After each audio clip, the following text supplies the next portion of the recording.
कार्तिक मास के 26वें अध्याय की कथा। नारद जी ने कहा, देवगणों के ऐसे वचन सुनकर धर्मदत्त ने कहा, सब मनुष्य भगवान विष्णु की प्रसन्नता के लिए विधिवत आराधना, यज्ञ, दान, व्रत, तीर्थ तथा तपस्या आदि करते हैं, किंतु कोई ऐसा सरल उपाय बताइए कि जिसके करने से इन सब का फल प्राप्त हो जाए। तो गणों ने कहा, हे द्विजश्रेष्ठ, आपका प्रश्न बड़ा श्रेष्ठ है। हम आपको भगवान विष्णु को शीघ्र प्रसन्न करने का उपाय बताते हैं। हम इतिहास सहित प्राचीन वृत्तांत सुनाते हैं, सावधानी से सुनो। प्राचीन काल में कांचीपुरी नाम में एक चोल नाम का चक्रवर्ती राजा राज्य करता था। उसी के नाम से उसके देश का नाम भी चोल ही प्रसिद्ध था। राजा चोल के राज्य में कोई भी प्राणी दरिद्र, दुखी, पापी व रोगी ना था। ये सब राजा के यज्ञ करने का प्रभाव था। ताम्रपर्णी नदी के दोनों किनारे पर सोने के यज्ञ स्तंभ सुशोभित थे। हे द्विजवर, एक दिन वह राजा भगवान विष्णु के पास गया। भगवान उस समय शेष शैया पर योग निद्रा में वश में सो रहे थे। राजा ने उनकी मणियों, मोतियों और स्वर्ण के दिव्य फलों फूलों के द्वारा उनकी पूजा की। वह साष्टांग प्रणाम करके भगवान के चरणों के पास ही बैठ गया।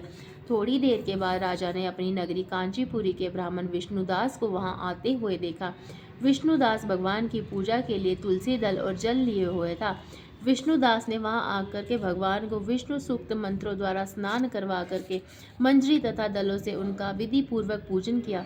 विष्णुदास के चढ़ाए हुए दलों से राजा के चढ़ाए हुए मणि, मोती व स्वर्ण के फूल ढक गए। राजा ये सब देख कर बड़ा क्रोध में भर गया और बोला, ढोंगी मूर्ख, तूने मेरी चढ़ाई हुई मणियों, मोतियों व सोने के फूलों को तुलसी दल व अपने सादे फूलों से ढक दिया है। तू बेचारा भला भक्ति करना क्या जाने, तूने मेरे किए हुए विचित्र श्रृंगार को बिगाड़ दिया है।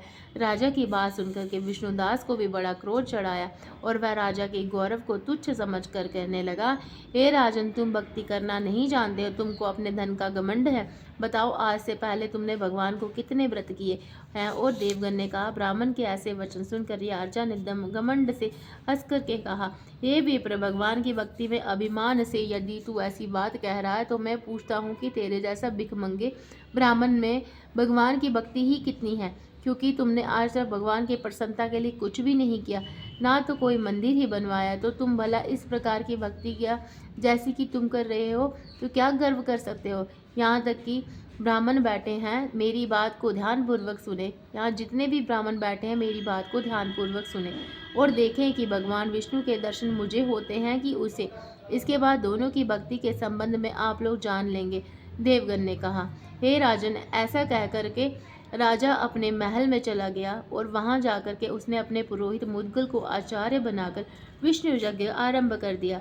उसने उस यज्ञ में अनेकों ऋषियों मुनियों को बुलाया, उनको बहुत सा अनाज और नकदी आदि दक्षिणा दी।